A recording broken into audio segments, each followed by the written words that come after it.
টানা বৃষ্টি ও পাহাড়ি ঢলে সুনামগঞ্জের নিম্নাঞ্চল প্লাবিত, বাড়ছে বন্যার শঙ্কা। এ নিয়ে আরো জানাতে যুক্ত হচ্ছেন সহকর্মী শাহবাজ মান্না। মান্নার, বন্যার শঙ্কা নিয়ে কি তথ্য রয়েছে এবং জনসাধারণের দুর্ভোগ নিয়ে জানাবেন।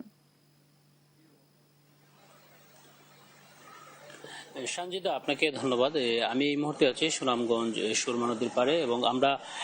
গতকালকে জানিয়েছিলাম, পানি উন্নয়ন বোর্ড আমাদেরকে যেমনটি জানিয়েছে, সুনামগঞ্জে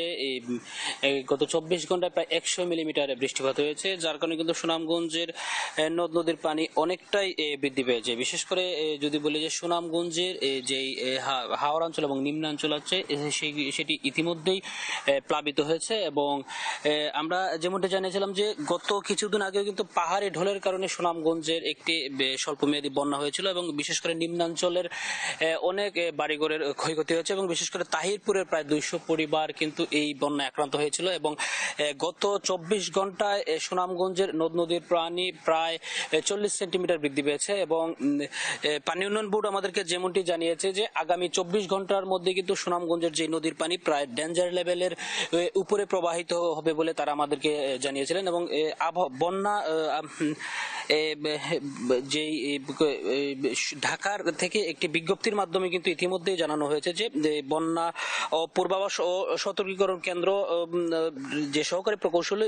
ইমন কল্যাণ দাসের একটি বিজ্ঞপ্তির মাধ্যমে জানানো হয়েছে সুনামগঞ্জে আগামী 24 ঘন্টার মধ্যে কিন্তু স্বল্পমেয়াদী একটি বন্যা হওয়ার আশঙ্কা আছে এবং বিশেষ করে ভারতের যেই মেঘালয় রাজ্যের বৃষ্টিপাত প্রায় 126 মিলিমিটার হয়েছে, যার কারণে কিন্তু এই পানি পাহাড়ি ঢলের মাধ্যমে কিন্তু সুনামগঞ্জের নদ নদীর পানি বৃদ্ধি পাচ্ছে এবং জেলা প্রশাসকের পক্ষ থেকে কিন্তু ইতিমধ্যে জানানো হয়েছে যে নিম্নাঞ্চলে একটি বন্যা হওয়ার আশঙ্কা আছে এবং তারা সেই প্রস্তুতি নিচ্ছেন এবং বিশেষ করে সুনামগঞ্জের হাওর বেষ্টিত এলাকা হিসেবে নিম্নাঞ্চলে বন্যা হওয়ার যেই আশঙ্কা এবং তারা স্থানীয় প্রশাসনকেও এই বিষয়ে অবহিত করেছেন যে তারা এই বন্যা মোকাবেলা এবং তারা সর্বোচ্চ সতর্কতা অবলম্বন করার জন্য এবং বন্যার যে পূর্ব প্রস্তুতি সেটি রাখার জন্য। এবং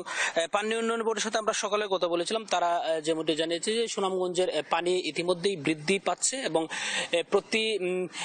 ঘন্টায় ঘন্টায় কিন্তু তারা যে আপডেট দিচ্ছেন যে সুরমা নদীর পানি বৃদ্ধি পাচ্ছে এবং এই পানি কিন্তু হাওরে ঢোকার কারণে এবং হাওরের যে নিম্নাঞ্চল সেই নিম্নাঞ্চলে একটি বন্যা পরিস্থিতি সৃষ্টি হচ্ছে। বিশেষ করে আমরা গত 24 ঘন্টায় বিশেষ করে সুনামগঞ্জের বিশম্বরপুর, তাহিরপুর এবং ধর্মপাশা, মধ্যনগর ওই উপজেলায় কিন্তু প্রচুর বৃষ্টি হচ্ছে, যার কারণে ওই এলাকায় ইতিমধ্যেই স্বল্পমেয়াদী যে বন্যা সেটি তৈরি হয়েছে বলে আমাদেরকে জানানো হয়েছে। সঞ্জিদা।